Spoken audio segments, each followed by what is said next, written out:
Before using any machine in the shop, you should read and understand the owner's manuals.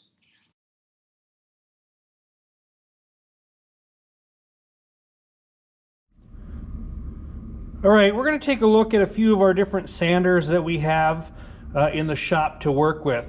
The first one we're going to look at is the one that we'll probably most commonly use, and that is called an orbital sander or a random orbital sander. The pad will sometimes spin around, or it will just sit and spin back and forth, kind of oscillating and not really doing full rotations.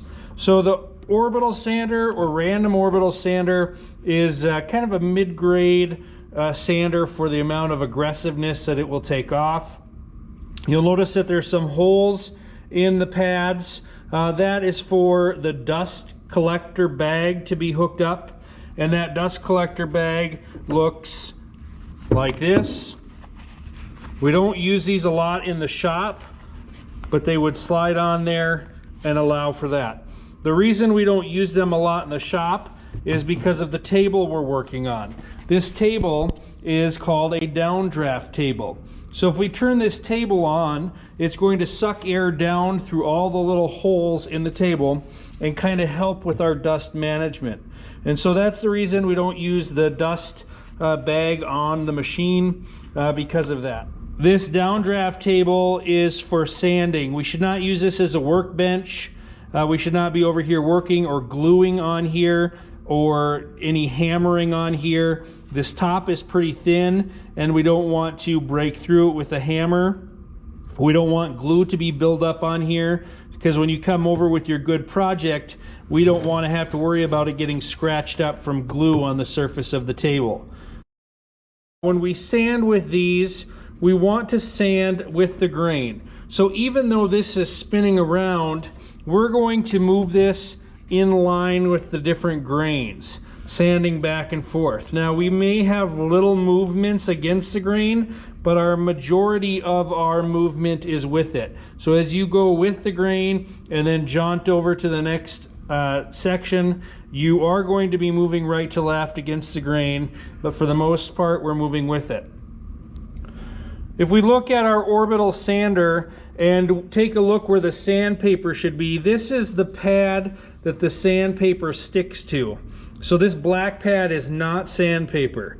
When you are looking at your sander to determine if you need new sandpaper, you'll typically see like this sander here, where maybe there's a bad spot in the middle, or maybe there's tears along the edge and it needs to be replaced. These replace very easy. These are called PSA or pressure sensitive adhesive pads, and so they're like big stickers. Okay, so this sticker is typically a one-time use because it gets dust built up on there, and when that dust builds up, it no longer wants to stick to the machine. When we're getting new sandpaper, the sandpaper is usually in these drop-down bins on the wall, and in the drop-down bin you'll find a roll of sandpaper. The reason they are housed there is because it will help keep the dust from getting into the roll. If these were just laying on the table and this sticker was exposed, dust would get in there, and then when you went to use it, it would no longer work. It wouldn't stick. So you grab it out of the drop-down bin, you'll pull off. There's a dotted perforated line there, and you'll just kind of fold it on that line, kind of give it just a fold, and then it should tear pretty easy to get a complete disc torn off. If you don't fold it on that perforated line, a lot of times what you get is a tear where that was connected to the last sandpaper. So you want to fold it to prevent that tear. When you're done, you've picked out your sandpaper, you're going to put this back in the drop-down bin up back on the wall. We'll open that up, put it in there, and shut it to keep the dust out. Now to install this on our sander, we're going to take and put this paper spread out, and we're going to take our sander and just go up above it and try to set it on there as even as we can so that the paper has equal exposure all the way around. So once you get it centered on there, you can kind of tap it down, make sure that sticker is stuck on there well. Your old sandpaper can be thrown in the garbage around the shop. There's a variety of garbages. There's one right here typically next to the downdraft table. Here is another one of our Orbital sanders. If we take a look at this one, the bottom's a little different on this. This bottom has a hook and loop type pattern rather than a PSA or pressure sensitive adhesive. So the hook and loop is what Velcro is referred to. So this would be the soft fuzzy side, this would be the rough hook side, and you just line them up and stick them together. The advantage of this is when you stick it on there, you can use it, and when you're done it just peels off and it's reusable. It will stick multiple times. So this is good for when you're using this at home. Maybe you're just doing a little bit of sanding and then you put the sander away or change to a different grit. We're sanding quite a bit in here, and so we use the pressure sensitive ones, adhesive ones, the sticker ones, because what will happen is if students don't change the sandpaper enough, these little Velcro hooks will actually start to melt over time from the heat, and so the stickiness or the Velcro will not stick when those little hooks are bent over and melted off. So that's the main reason that we switch to the PSA pad. So this is what the sander comes with from the factory. We order the PSA pads and swap them out because the Velcro is one, a little bit more expensive, and the pads don't last as long.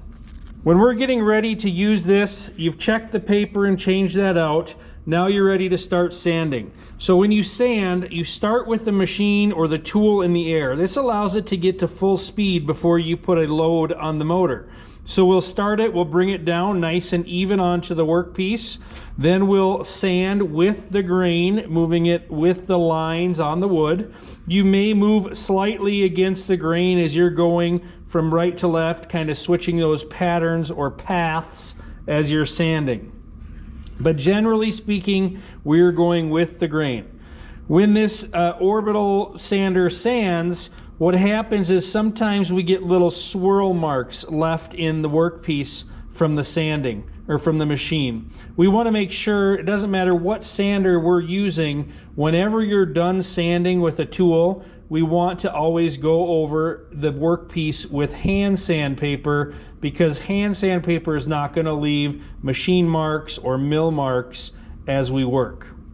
So if we're ready to use this, let's go ahead and check the cord, make sure that's in good condition. There's no breaks along the way. This has just one of those security tabs in there, so if you were to walk out of a store with that, it would beep on you. That's all that little plastic thing is.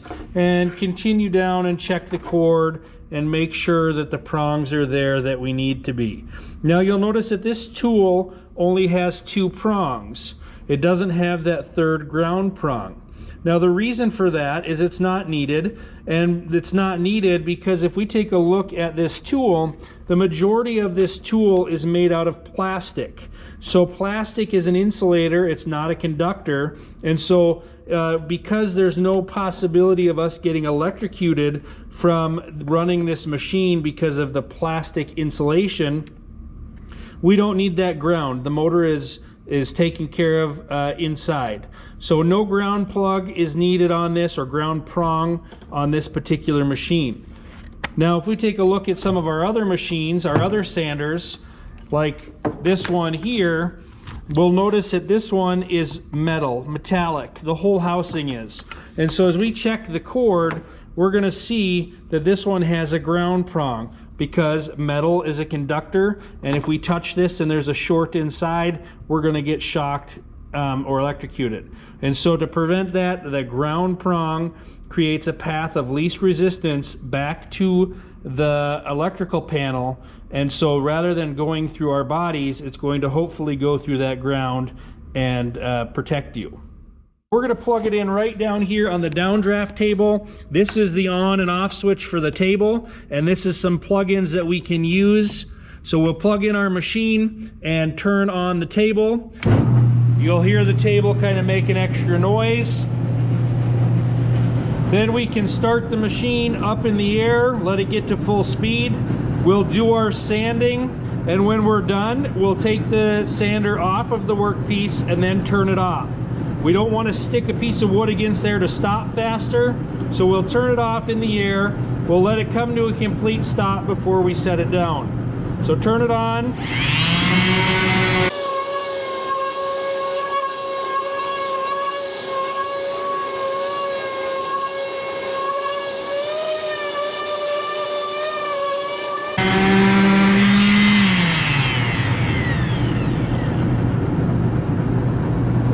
So while I was sanding, you may have noticed that I tried to keep the sander nice and flat on the surface. We're not digging in, we're not tilting the sander on the tip there and digging in and working that. We're going to wear the sandpaper out a little uneven, and we may dig into our workpiece. If you remember from when we talked about our materials, that this is a piece of plywood, and the plywood has a very thin veneer on there. So when we're sanding with our machines, we've got to be very careful. We're going to very lightly sand them and then do our hand sanding. We don't want to spend very much time with the sanders in one spot, or we'll break through the veneer. One of the biggest hazards with the Orbital sander is this piece of paper here. As it is spinning around at a little bit higher speeds, if we touch our skin on that, what's going to happen is we have a chance of getting a paper cut, especially with sandpaper that is a heavier grit. Now this one's about 180 grit, so the paper is not too thick, but some of the heavier grit, like an 80 grit, has a thicker paper, and that becomes kind of a sharp edge as you're sanding. So even though this is a sander, we're still going to try to maintain that 4-inch margin of safety. So if my hand's down on the end and I'm sanding down here, I'm good. When I come closer, I may need to then switch hands and operate down here. Okay, that works on smaller pieces too. You could sand this half of your workpiece, then either turn the board around and sand this half, or switch hands and sand the other half, whatever is more convenient for you. When we're done sanding, typically we want to take the machine and clean it out, get any of the dust buildup on there out. We could take it over, if you have the dust bag on there, we'll take the bag over to the garbage and empty out the dust inside there so that the next person to use it has a machine that is ready to go. Now you could also take the air hose and blow out the machine so it keeps it clean inside. When you're done, you're just going to unplug it, and we can put it back on our tool wall for storage. So when we're getting ready to put this back on the tool wall, we're going to take and kind of create a little loop here. We don't want to bend this too much because then we get a weak spot in the cord. So we're going to give ourselves a little bit of room, and then we can just take and wrap the cord around the base of the motor, and then that's ready to go up on the tool wall. So you can put that away. When we're done using our tools, our portable tools or hand tools, we want to set them towards the inside or the center of the table. That's going to allow when the next person comes up, or as you're getting your pieces out of the way, if you bump that sander, it's not going to end up on the floor. We don't want any of these tools to get damaged. And when you're done with them, if we put them away, that will help ensure they don't fall and hit the floor as well. When we're getting new sandpaper, there should be some information on the back for you. We're taking a look at here, we see some logo and some branding on here, but what we're looking for is a number like this that maybe has a P, or maybe there's no P, that's fine, but 180 is indicating to us what grit the sandpaper is, how big the grain is on the front side. 180 is towards the top side of our sanding. We use 180 a lot. Our plywood typically comes pre-finished at a 150 grit sandpaper or sanding, so we don't need a lot of aggressive sanding, so we're using this 180 grit. If we take a look at some other types of sandpaper here, we'll notice some information. Here is a number for us indicating this is a 60 grit. So if we take this over and look, this grain or texture is a lot bigger, than it is on the 180 grit. Okay, so just keep that in mind. The lower the number, the more grit or more aggressive sanding you're going to have. Let's take one more look at one of our belts. If we take a look in here, we can see that this belt is going to be 120 grit. So 120, that's going to be kind of in between the 60 and the 180. Now you'll notice an arrow on here when we're talking about machines. That arrow means that this belt needs to be put on in a specific direction. So as this machine or tool is being operated, we want to be sanding with the arrow there. We don't want it to rotate against the arrow because then it's going to not last as long.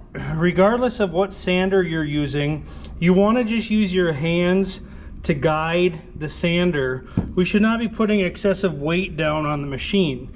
You can typically tell if you have too much weight on the machine or pressure downward if the machine itself starts to make a different sound.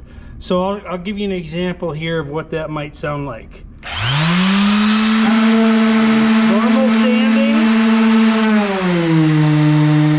we don't want to use excessive pressure because then the machine may not make its full or use its full potential. So rather than spinning all the way around, maybe it's doing slighter cuts and not working the material how it should be. So next we're going to take a look at our belt sander. This is our portable belt sander, and with the portable belt sander, it's a handheld tool that has a belt that will spin on here, and so we really have to control this unit because if we just pull the trigger and are not really holding on to it, it could fly off the table. And so we got to make sure we're really controlling that because the belt is spinning in one direction. And so this machine is our probably most aggressive sander that we have, the belt sander, because it's going to remove a lot of material very quickly. So before we get started, a couple things we need to talk about. There are two handles on the sander. I'm going to take this dust bag off so you can see a little bit better here. There's two handles on the sander. One back here that operates the tool and one up front. So there is two handles. You need to have two hands on the machine. We should not be holding the workpiece with one hand and operating this sander with the other hand. Okay, this sander is really aggressive, and if you run over your fingers, they could get pinched or caught right here on the back side of the sander. So two hands. So this particular unit is variable speed, and so when we look at the trigger here, there's a trigger to turn the machine on and off. That trigger has a little locking mechanism that can be locked on. So when you're bringing this over to the table from the storage rack or from the tool wall, you want to squeeze this handle or trigger a couple times to make sure that locking button is not engaged there. We want to make sure the trigger is in the off position, and that little trigger stop or release is right there. There's just a little black button. You would pull up on the trigger and lock it in place with your thumb, and that's how it sticks on. So before you plug it in, just squeeze that a few times to make sure that that is popped out. The other thing we have on here is our variable speed. So the trigger is just on or off, and the variable speed is adjusted right here on this little dial. You can turn it down for a little bit more slower pace, or you can turn it up to a higher speed depending on your needs and what you're sanding. So just like our other tools, it's the operator's responsibility to check the cord, make sure it's in good condition, that there's no breaks in the wire. You can run your hand down the wire, feel for any bad spots or good spots. You shouldn't feel any good spots, it should be nice and smooth. Check the prongs and make sure that they're all there and intact, they're not loose. That ground prong is important. This motor, if we take a look, the housing of this unit is mostly metal, and metal is a conductor. So if a wire shorts out in there or the motor shorts out and gets contact with the side of this, we could get electrocuted or shocked if it's not grounded. So that ground is important on this machine. We should never use any machine that is supposed to have a ground that doesn't have it, that it's broke off. The other thing you may need to do with this is change the belt. So if we look at the sanding surface here, the sanding belt should look in pretty good condition. You can spin that by hand as it's unplugged from the wall. You don't ever want to touch the cutting surface while it's plugged in.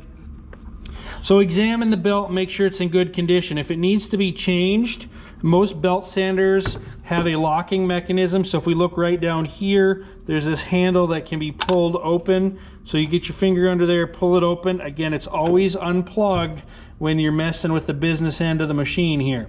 So I've got the lever opened up. It takes some of the pressure off between the two pulleys, and then the belt should just slide right off. Okay, if you're going to change to a new belt, we can look at this belt here. Now this one is directional. It's got this arrow indicating which way the travel needs to be on here. So as this spins around, we can see up here on top, there is also a directional arrow stamped in the side of the machine. It's telling us that it moves this direction. So we want to make sure that we install those arrows the correct way so that they're running the same direction as the machine indicates. And then we just slide that on over the two pulleys and get it somewhat centered on there, and then you're going to unlock that back into the lock position. Before you turn it on, you want to make sure that the belt is centered on those pulleys. We should not have the belt off to one side. And to show you what that might look like, that would look something like this. We should not see that the pulleys are exposed and the belt is off to one side. We want that nice and centered on the two pulleys. So we'll loosen that handle, reposition the belt, and then lock it down. Now before we use this brand new belt, we need to check the tracking. The weight might be different. It might not be as centered or as balanced as the last belt. And so we need to check that position before we run this as on our workpiece. And the way we do that is on the other side of the machine, there is a little knob or adjustment here, and it just takes a little tiny bit of adjustment. I would say like a 1/16 of a turn to see some movement on that belt. It really doesn't take much. If you turn this like a 1/4 turn, this belt is going to move one direction or the other. We want to make sure that this belt does not hit the side of the machine, because then what happens is it creates sparks when we're sanding because of that sandpaper on the metal surface there. We've already checked the cord, so let's plug this in. We can put the dust bag back on. I took that off so you could see a little bit better. You should be emptying this at the end of each use. Just unzip it, shake it in the trash. But we're going to put that back on. Otherwise it blows sawdust right up in your face as you're using it. So we want that bag on so that it's not doing that. And then before we start sanding, we're going to check the alignment of the belts. So let's plug this in. So now that we got it plugged in, we're going to look at the alignment of the belts here. I'm going to turn this a little bit so you can see it better. Usually you would have this facing away from you as you do this. So I'm just going to give a short little burst of the trigger, and we're going to watch the alignment to make sure that it doesn't move one direction or the other. So just a short little burst. And we're looking at the alignment. And my belt is slowly moving over to the right. So I'm going to make an adjustment with this screw here, just a slight turn, and I'm going to give it a little bit more trigger here.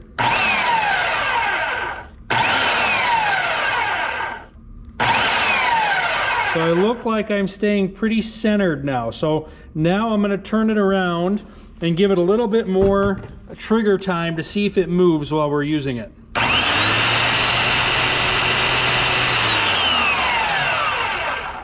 So it looked like it stayed pretty center, so we're good. So now we're ready to start operating. So because this belt spins, it's going to want to push our workpiece away from us. Now we're on this downdraft table that has kind of a rubbery texture to it, but we're going to clamp down the workpiece anytime we're using the belt sander, because it's going to be really aggressive and it's going to want to try to move our workpiece.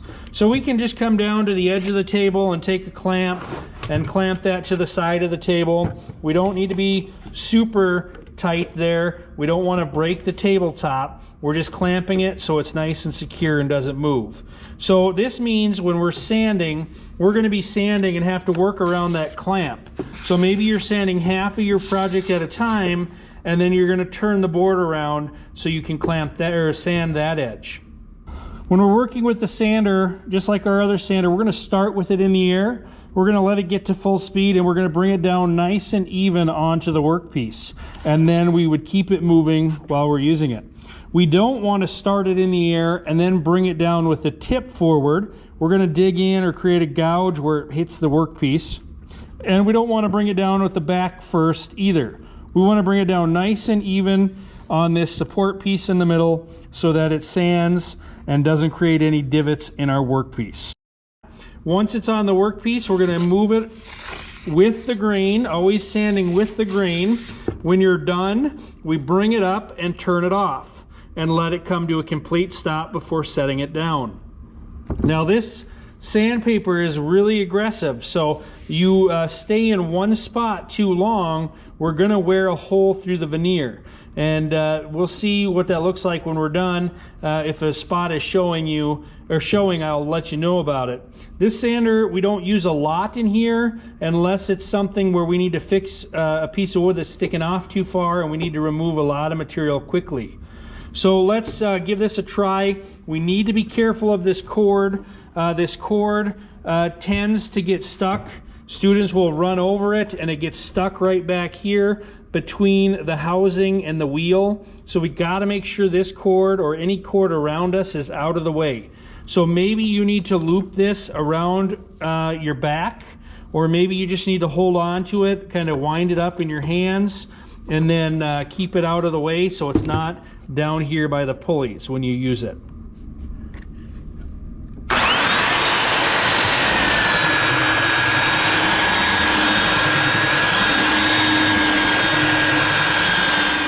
Bring it up and then turn it off.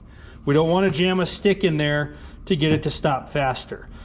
Now I was sanding pretty quickly there. I can feel actually the grit kind of against the lines there a little bit where the sandpaper was running.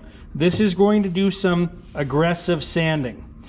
Okay, let's take a look at what happens if you stay in one spot too long on veneer. So we just got done sanding. If we take a closer look here, you can see there is a blemish starting to show through the veneer.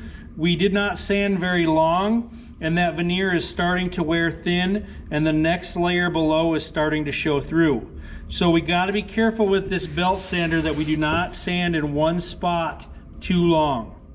The last sander we're going to look at today is called a finishing sander. Now this finishing sander, again, has two handles on there, so that means we need to have both hands.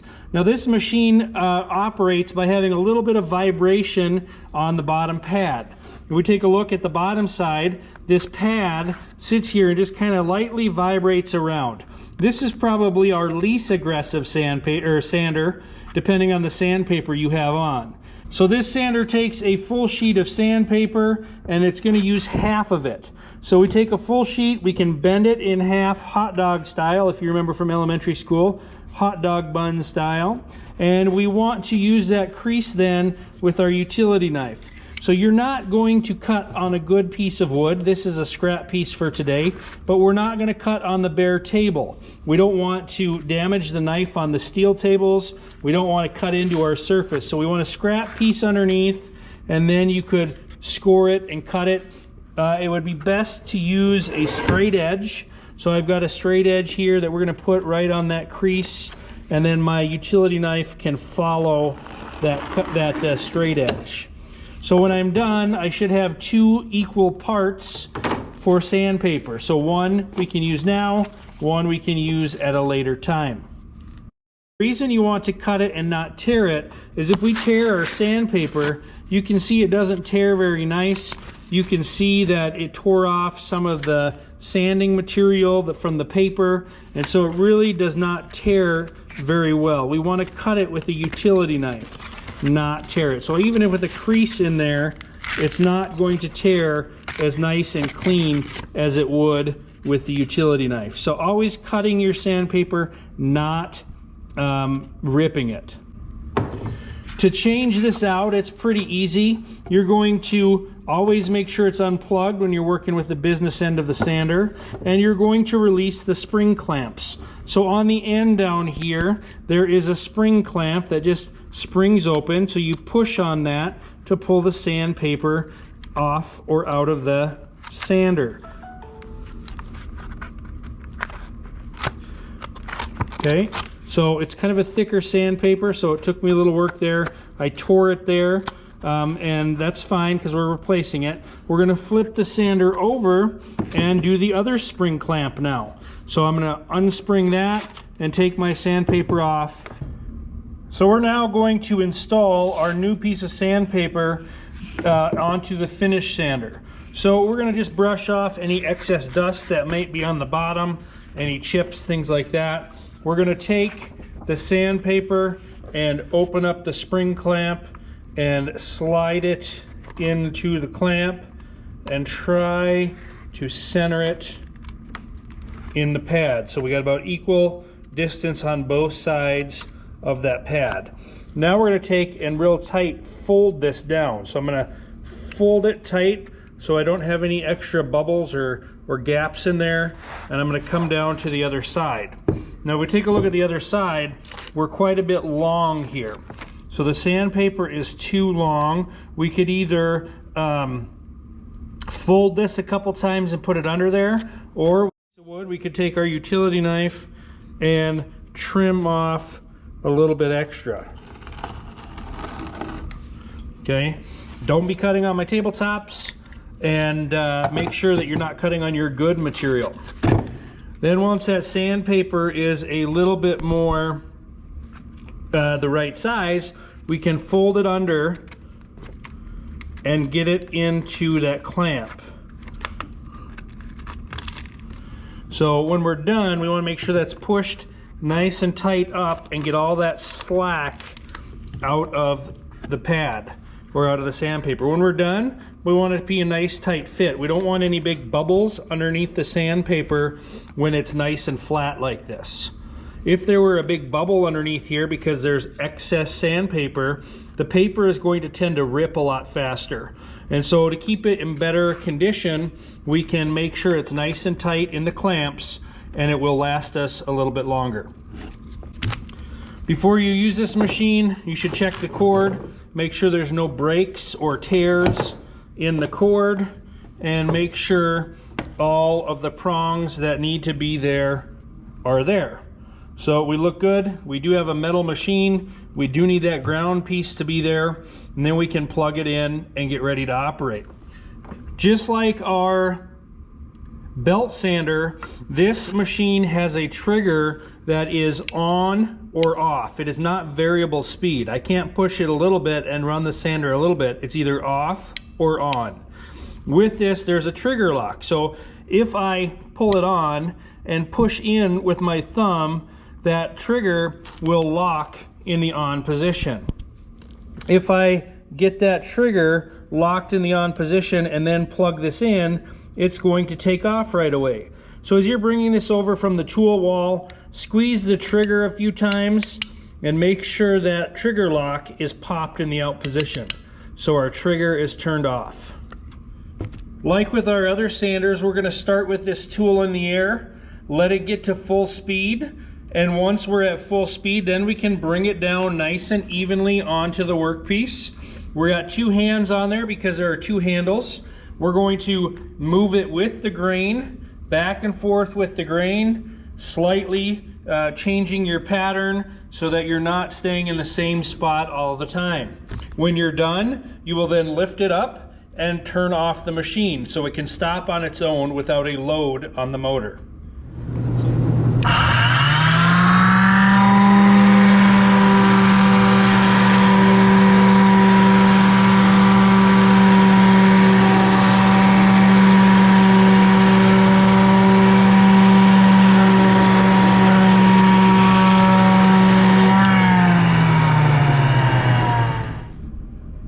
When we use the finish sander, our hands are here just guiding the motor. We're not putting excessive weight or pressure onto the motor. We don't want to put an extra load or bog the motor down so it's not running at its best capacity. So to show you what that bogging down might sound like or be like, typically you can hear the motor change pitch or sound. This is normal pressure, and you can hear the motor change pitch when we put too much pressure down.